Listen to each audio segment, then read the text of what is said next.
भारत के प्रधानमंत्री से संबंधित जितने भी महत्वपूर्ण अनुच्छेद हैं और जो भी महत्वपूर्ण तथ्य हैं उन्हें कवर करेंगे।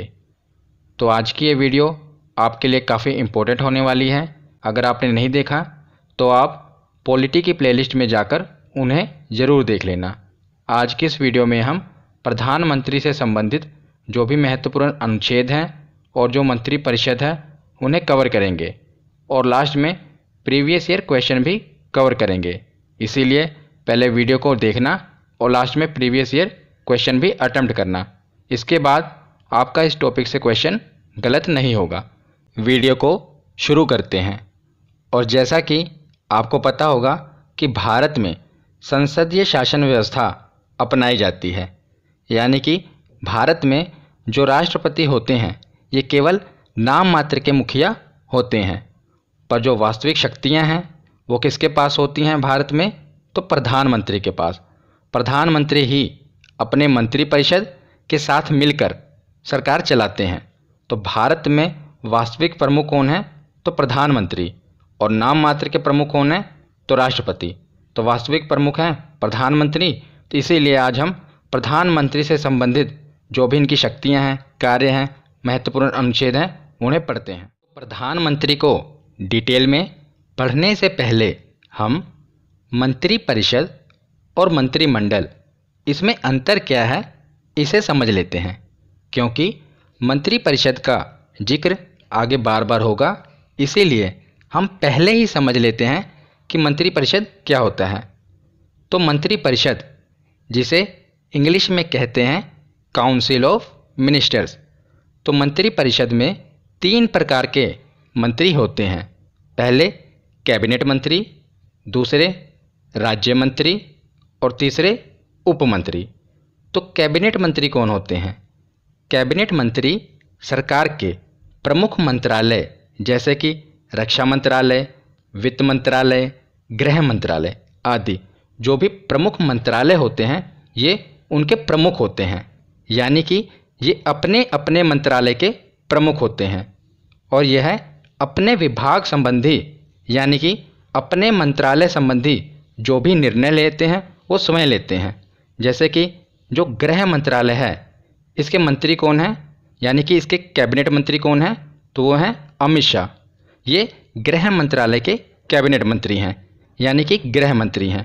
तो जो गृह मंत्रालय का कोई भी डिसीजन होगा, निर्णय होगा, ये कौन लेगा? तो अमित शाह लेंगे। यानी कि हम कह सकते हैं जो कैबिनेट मंत्री होते हैं ये मंत्रिपरिषद के टॉप लेवल के मंत्री होते हैं, ये याद रखिएगा। तो कैबिनेट मंत्री के बाद देखते हैं राज्य मंत्री। तो जो राज्य मंत्री होते हैं ये कैबिनेट मंत्री के सहायक मंत्री होते हैं, क्योंकि जो कैबिनेट मंत्री होते हैं ये प्रमुख जो भी मंत्रालय हैं उनके प्रमुख होते हैं ना। तो इतने बड़े मंत्रालय का जो कार्यभार है वो अकेले ये कैसे संभाल पाएंगे? इसीलिए इनकी सहायता के लिए राज्य मंत्री होते हैं। तो राज्य मंत्री नाम सुनकर ऐसा लगता है कि हर राज्य का एक मंत्री होगा, पर नहीं, राज्य मंत्री का काम सिर्फ कैबिनेट मंत्री की सहायता करना है। जैसे आप समझते हैं कि जो गृह मंत्रालय है उसके जो कैबिनेट मंत्री हैं वो अमित शाह हैं, तो उनकी सहायता के लिए एक राज्य मंत्री होगा, यानी कि जितने कैबिनेट मंत्री होंगे उनकी सहायता के लिए एक राज्य मंत्री होगा जो उनकी सहायता करेंगे। तो याद रखिएगा कैबिनेट मंत्री की सहायता के लिए राज्य मंत्री को नियुक्त किया जाता है। और याद रखिएगा राज्य मंत्री 2 प्रकार के होते हैं। एक तो राज्य मंत्री वो होते हैं जो कैबिनेट मंत्री की सहायता करते हैं और दूसरे राज्य मंत्री स्वतंत्र प्रभार वाले होते हैं। तो स्वतंत्र प्रभार का क्या मतलब है? जो ये राज्य मंत्री हैं इनके ऊपर किसका भार है? तो कैबिनेट मंत्री का भार है, पर ये राज्य मंत्री कैबिनेट मंत्री के भार से स्वतंत्र हैं। तो ये राज्य मंत्री कब नियुक्त किए जाते हैं? तो जो कुछ छोटे छोटे मंत्रालय होते हैं उनका कार्यभार राज्य मंत्री स्वतंत्र प्रभार को सौंप दिया जाता है, यानी कि जहां पर राज्य मंत्री स्वतंत्र प्रभार को नियुक्त किया जाता है इनके ऊपर कोई कैबिनेट मंत्री नहीं होता। कुछ छोटे छोटे मंत्रालय हैं जिनकी देखरेख राज्य मंत्री स्वतंत्र प्रभार को सौंप दी जाती है और इनकी जो शक्तियां होती हैं और जो कार्य होता है वो कैबिनेट मंत्री की भांति ही ये स्वतंत्र रूप से कार्य कर सकते हैं और अपने जो मंत्रालय जो इनको सौंपा गया है, जो छोटा मोटा मंत्रालय, उसका ये डिसीजन खुद ले सकते हैं, क्योंकि इनके ऊपर कैबिनेट मंत्री का कोई कार्यभार नहीं है। याद रखिएगा, एक राज्य मंत्री होते हैं जो कैबिनेट मंत्री की सहायता करते हैं, उनके सहायक होते हैं, पर जो निर्णय है वो कैबिनेट मंत्री ही लेगा, पर उसकी सहायता करेंगे राज्य मंत्री। और जो राज्य मंत्री स्वतंत्र प्रभार वाले हैं, ये खुद डिसीजन ले सकते हैं अपने मंत्रालय का। याद रखिएगा। तो कैबिनेट मंत्री, राज्य मंत्री, इसके बाद तीसरे मंत्री हैं उप मंत्री। तो उप मंत्री का क्या काम है? उप मंत्रियों का काम है कि जो कैबिनेट मंत्री हैं और जो राज्य मंत्री हैं, इनकी सहायता करना। जिस प्रकार राज्य मंत्री कैबिनेट मंत्री की सहायता करते हैं, उसी प्रकार जो उप मंत्री हैं, ये कैबिनेट मंत्री और राज्य मंत्री इनकी प्रशासनिक, राजनैतिक और संसदीय कार्य में सहायता के लिए इन्हें नियुक्त किया जाता है। यानी कि जो टॉप लेवल के मिनिस्टर हैं, ये हैं कैबिनेट मंत्री, उनसे नीचे आएंगे राज्य मंत्री और उनसे नीचे आएंगे उप मंत्री। तो इन्हीं को मिलाकर मंत्री परिषद बनता है। और इनके अध्यक्ष कौन होते हैं? तो वो तो प्रधानमंत्री ही होंगे, वो इनके अध्यक्ष हैं। और बाकी ये उनके मंत्री परिषद में आ जाते हैं, कैबिनेट मंत्री, राज्य मंत्री और उप मंत्री। तो मंत्री परिषद तो हमने देख लिया। ये मंत्रिमंडल क्या होता है? तो जो मंत्रिमंडल होता है, ये मंत्री परिषद का ही छोटा रूप है। मंत्री परिषद में हमने कैबिनेट मंत्री, राज्य मंत्री और उप मंत्री, इन तीनों को देखा। पर इनमें से जो सबसे बड़े यानी कि टॉप लेवल के मिनिस्टर कौन से हैं, जो अपना डिसीजन यानी कि अपने विभाग का निर्णय स्वयं लेते हैं? तो ये है कैबिनेट मंत्री। तो कैबिनेट मंत्री और प्रधानमंत्री तो होंगे ही, इनको मिलाकर बनता है मंत्रिमंडल। तो ये मंत्री परिषद का ही छोटा रूप है, जिसमें प्रधानमंत्री अपने कैबिनेट मंत्री, जो कि प्रमुख मंत्रालय हैं, जैसे कि वित्त मंत्रालय, गृह मंत्रालय। गृह मंत्रालय के कैबिनेट मंत्री कौन होंगे? अमित शाह। वित्त मंत्रालय हो गया निर्मला सीतारमण, रक्षा मंत्रालय। इसी प्रकार जो प्रमुख कैबिनेट मंत्री हैं और उनके साथ प्रधानमंत्री को जोड़ दिया जाए तो इसको हम मंत्रिमंडल कहेंगे।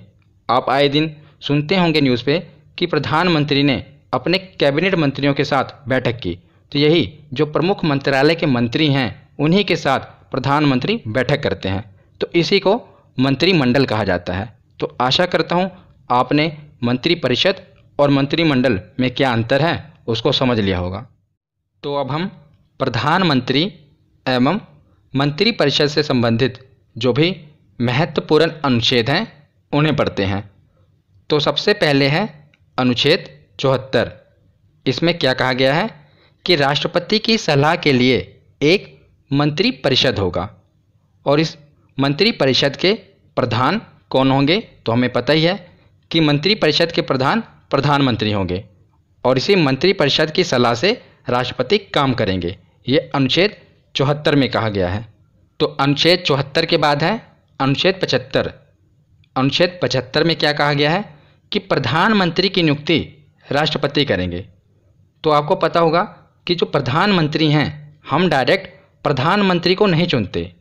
जब लोकसभा का चुनाव होता है तब सभी पार्टियां अपना लोकसभा का उम्मीदवार खड़ा करती हैं, फिर हम अपने यहाँ से उनमें से एक उम्मीदवार को जिताते हैं, जिसे एमपी यानी कि मेंबर ऑफ पार्लियामेंट कहते हैं।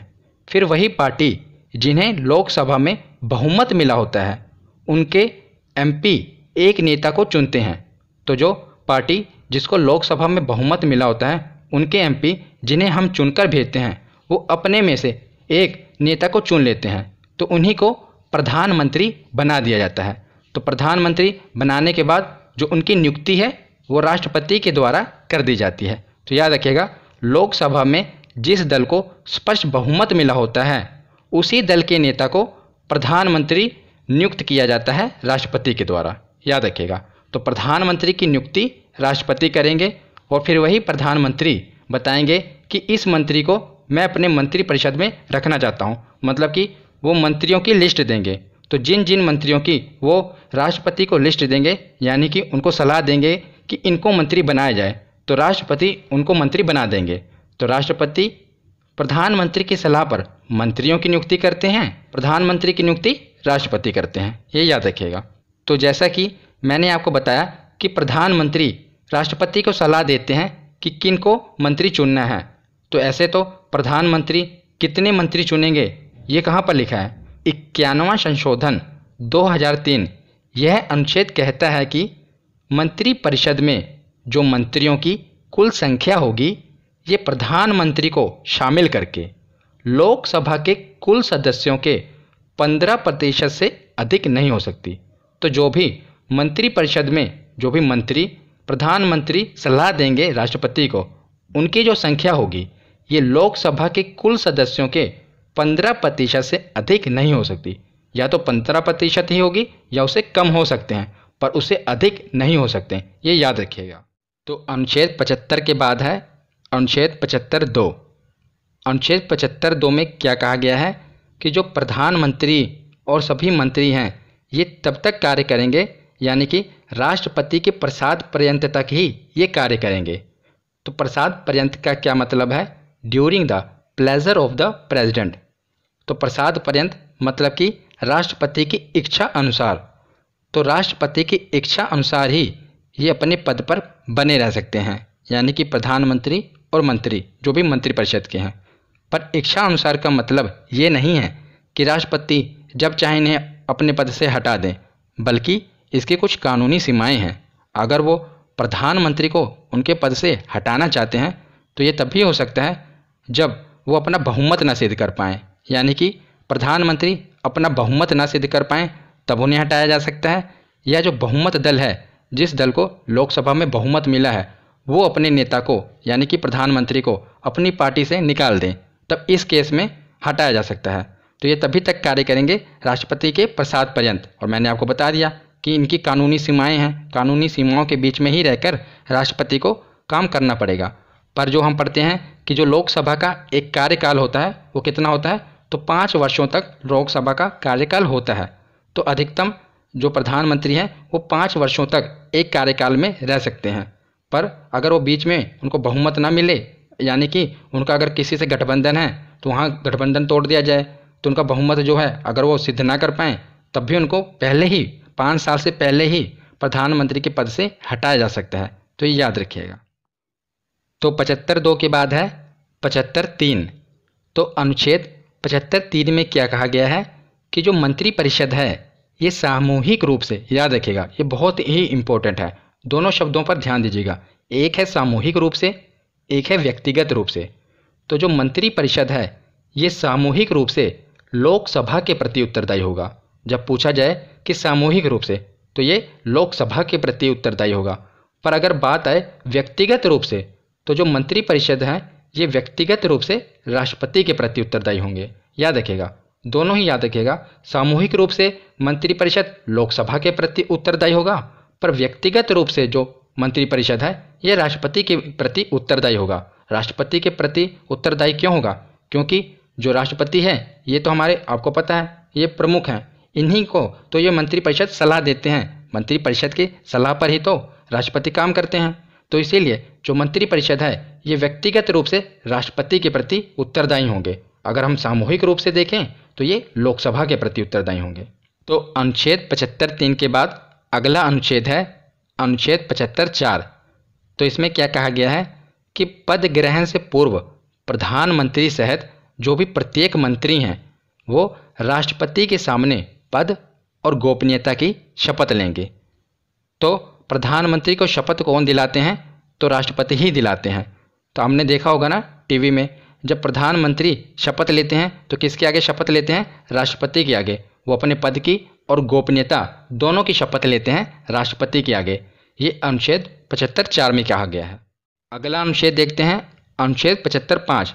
तो अभी तक हमने पहले 74 देखा, फिर 75(1), 2, 3, 4, अब हम देख रहे हैं 75(5).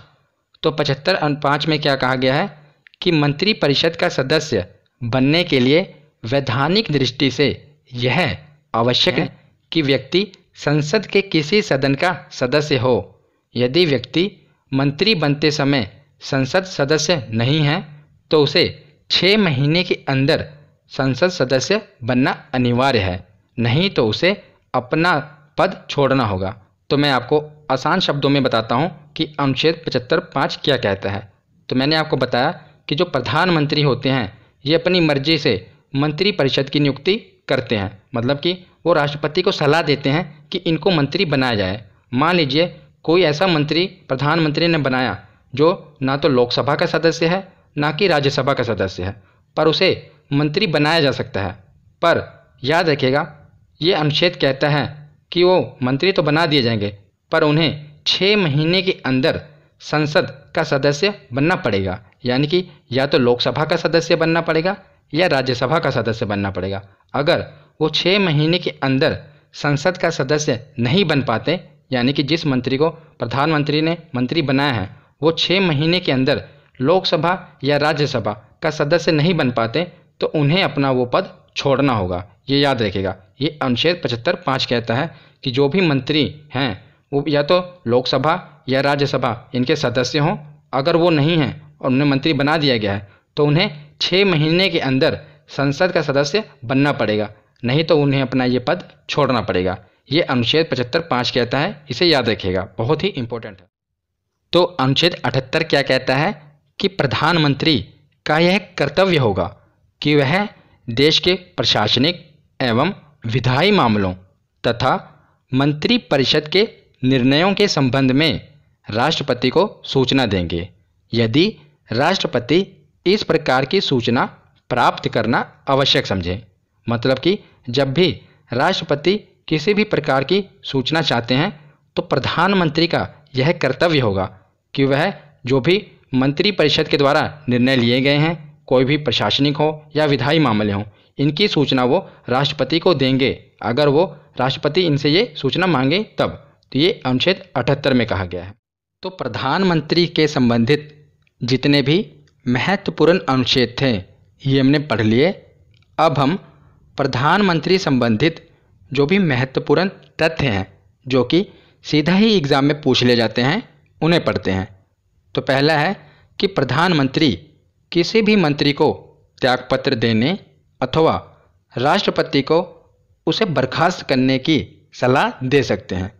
तो प्रधानमंत्री ने अपनी मर्जी से ही मंत्रिपरिषद चुना था, तो किसी भी मंत्री को वो चाहे तो उसका त्यागपत्र देने के लिए राष्ट्रपति को उसे बर्खास्त करने की सलाह दे सकते हैं।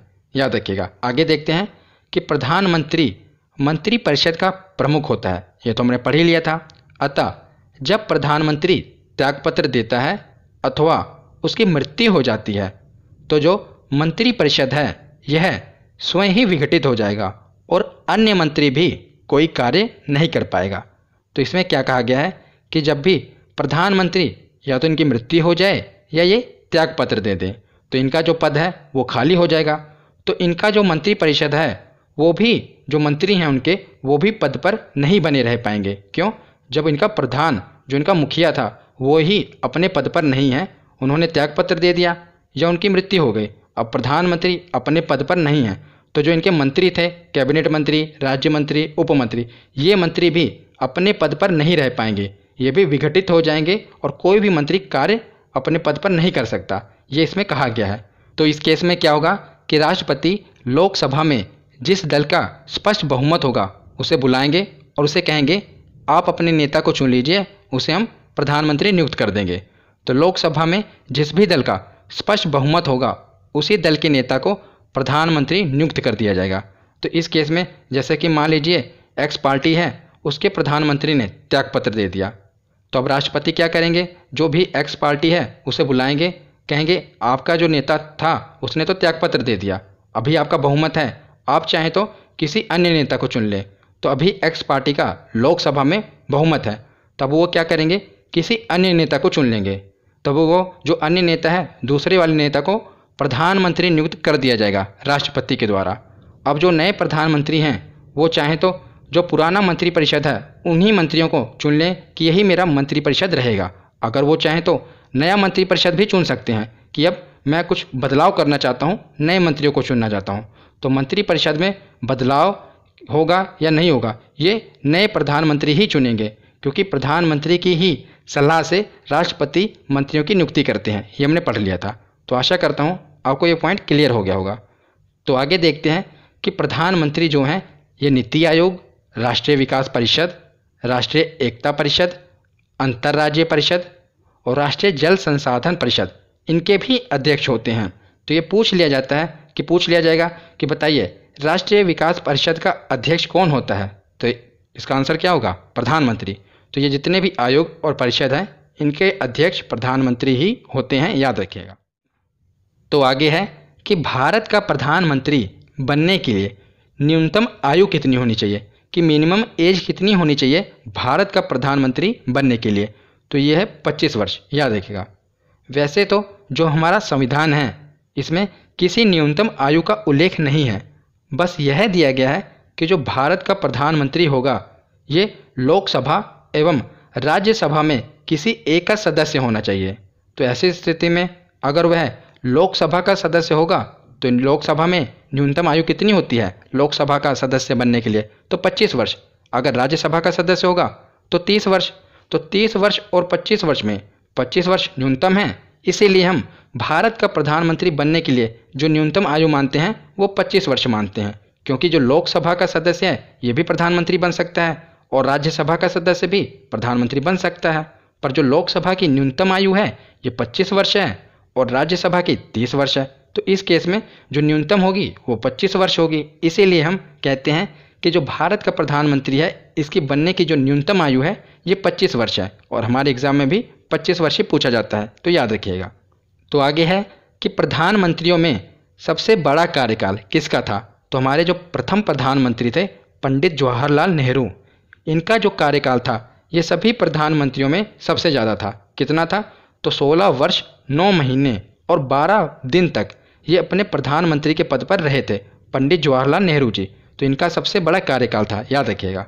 आगे है कि एक कार्यकाल में सबसे कम समय तक प्रधानमंत्री के पद पर रहने वाले कौन थे, तो वो थे अटल बिहारी वाजपेयी जी। देखिए सबसे ज़्यादा कार्यकाल था जवाहरलाल नेहरू का, और सबसे कम मतलब कि एक कार्यकाल में सबसे कम समय तक प्रधानमंत्री कौन थे, तो वो अटल बिहारी वाजपेयी थे। ये मात्र 13 दिन तक ही प्रधानमंत्री के पद पर रहे थे, उसके बाद ये दोबारा भी प्रधानमंत्री बने थे, पर याद रखिएगा 13 दिन के बाद इन्होंने इस्तीफा दे दिया था। तो अटल बिहारी वाजपेयी मात्र 13 दिन यानी कि सबसे कम समय तक प्रधानमंत्री के पद पर रहे थे, ये भी याद रखिएगा। आगे देखते हैं कि ऐसे प्रधानमंत्री जो कभी लोकसभा में उपस्थित ही नहीं हुए, ये कौन थे, तो चरण सिंह। ये कभी लोकसभा में उपस्थित नहीं हुए थे। ये डायरेक्ट वन लाइनर क्वेश्चन पूछ लिए जाते हैं, इसलिए ध्यान से सुनिएगा। तो आगे है कि विश्वास मत प्राप्त करने में असफल होने वाले प्रथम प्रधानमंत्री, तो ये थे विश्वनाथ प्रताप सिंह।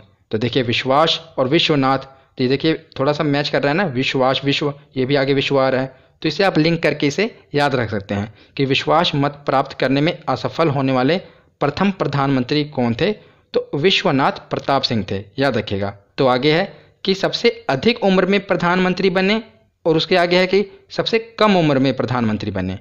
तो सबसे अधिक उम्र में प्रधानमंत्री बने थे मोरारजी देसाई। बहुत ही इंपॉर्टेंट है कि सबसे अधिक उम्र में प्रधानमंत्री कौन बने थे, मोरारजी देसाई। तो इसे याद भी ऐसे भी आप रख सकते हैं कि देखिए इसके आगे है मोर, इंग्लिश में लिखेंगे तो MORE मोर।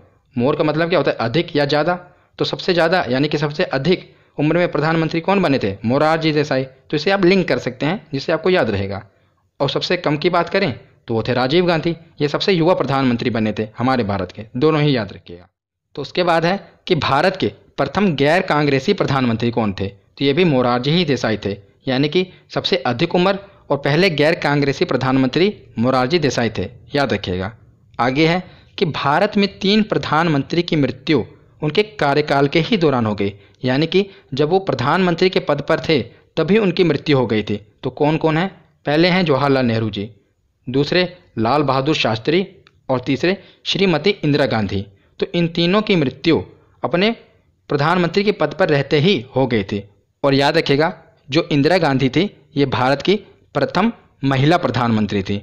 प्रथम महिला प्रधानमंत्री के बारे में पूछा जाए तो ये कौन थी, तो श्रीमती इंदिरा गांधी थी। अब हम प्रीवियस ईयर क्वेश्चन देखते हैं कि हमारे कितने प्रश्न सही होते हैं। तो पहला प्रश्न है कि प्रधानमंत्री की नियुक्ति कौन करता है। तो प्रधानमंत्री की नियुक्ति कौन करता है, हमने पढ़ा था राष्ट्रपति करते हैं। अगला प्रश्न है कि भारत के प्रधानमंत्री पद के लिए उम्मीदवार की कम से कम कितनी उम्र होनी चाहिए। तो हमने पढ़ा था कि कम से कम 25 वर्ष की उम्र होनी चाहिए भारत के प्रधानमंत्री बनने के लिए।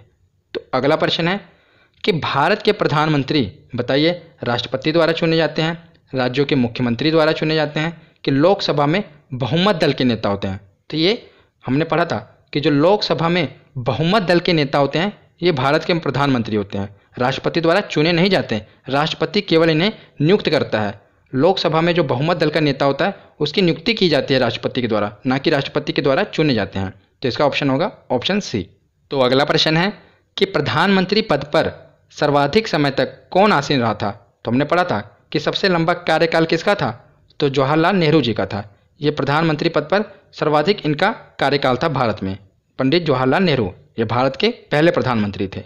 अगला प्रश्न है कि प्रथम गैर कांग्रेसी प्रधानमंत्री बने। तो वही जो सबसे अधिक उम्र के प्रधानमंत्री थे, कौन, मोरारजी देसाई। ये भारत के पहले गैर कांग्रेसी प्रधानमंत्री बने थे।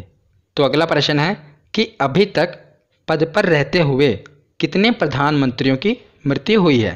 तो हमने पढ़ा था कितने प्रधानमंत्रियों की मृत्यु हुई है पद पर रहते हुए, तो 3।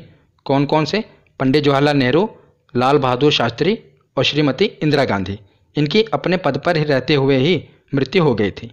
तो अगला प्रश्न है कि सबसे कम उम्र में प्रधानमंत्री पद पर आसीन होने वाले व्यक्ति हैं। तो सबसे युवा प्रधानमंत्री भारत के कौन थे, तो राजीव गांधी। और अगला प्रश्न है कि सबसे अधिक उम्र में प्रधानमंत्री के पद पर आसीन होने वाले व्यक्ति हैं। तो सबसे अधिक उम्र वाले हमने ट्रिक से भी पढ़ा था, मोर यानी कि अधिक, तो मोरारजी देसाई ये सबसे अधिक उम्र में। और अगला प्रश्न है कि भारत के प्रथम सिख प्रधानमंत्री हैं। तो कौन है, तो ये तो आपको याद होगा, आसानी है। तो नरेंद्र मोदी जी से पहले हमारे प्रधानमंत्री कौन थे, तो मनमोहन सिंह जी। ये भारत के प्रथम सिख प्रधानमंत्री हैं। तो अगला प्रश्न है कि भारत में एक व्यक्ति अधिक से अधिक कितनी बार प्रधानमंत्री के पद पर नियुक्त हो सकता है। तो इसका सही आंसर होगा ऑप्शन डी, यानी कि कितनी ही बार। इसकी कोई सीमा नहीं है कि भारत में कोई भी व्यक्ति प्रधानमंत्री के पद पर जब तक उसे बहुमत मिलता रहेगा वो प्रधानमंत्री बनता रहेगा, यानी कि कितनी ही बार इसका आंसर होगा, कोई सीमा नहीं है। तो अगला प्रश्न है कि संसदीय तंत्र में वह व्यक्ति प्रधानमंत्री चुना जाता है जो निम्न का नेता होता है। तो बताइए कौन से दल का नेता होना चाहिए जिसे प्रधानमंत्री चुना जाता है। तो हमने पढ़ा था लोकसभा में जिस दल का बहुमत होता है उसी दल के नेता को प्रधानमंत्री चुना जाता है। तो उच्च सदन या निम्न सदन, लोकसभा किसे कहते हैं, तो निम्न सदन को लोकसभा कहते हैं। ये मैंने इससे पहले की वीडियो में बताया हुआ है कि निम्न सदन को लोकसभा कहा जाता है और उच्च सदन को राज्यसभा कहा जाता है। तो निम्न सदन के बहुमत दल के नेता को प्रधानमंत्री चुना जाता है। अगला प्रश्न है कि नीति आयोग का अध्यक्ष होता है। तो नीति आयोग का अध्यक्ष कौन होगा, प्रधानमंत्री। हमने पीछे पढ़ा था ना, नीति आयोग, राष्ट्रीय विकास आयोग, तो इनका अध्यक्ष कौन होता है, तो प्रधानमंत्री ही इनका अध्यक्ष होता है, याद रखिएगा। तो आज की हमारी वीडियो यहीं पर ख़त्म होती है। कैसी लगी ये वीडियो कमेंट सेक्शन में ज़रूर बताना। धन्यवाद।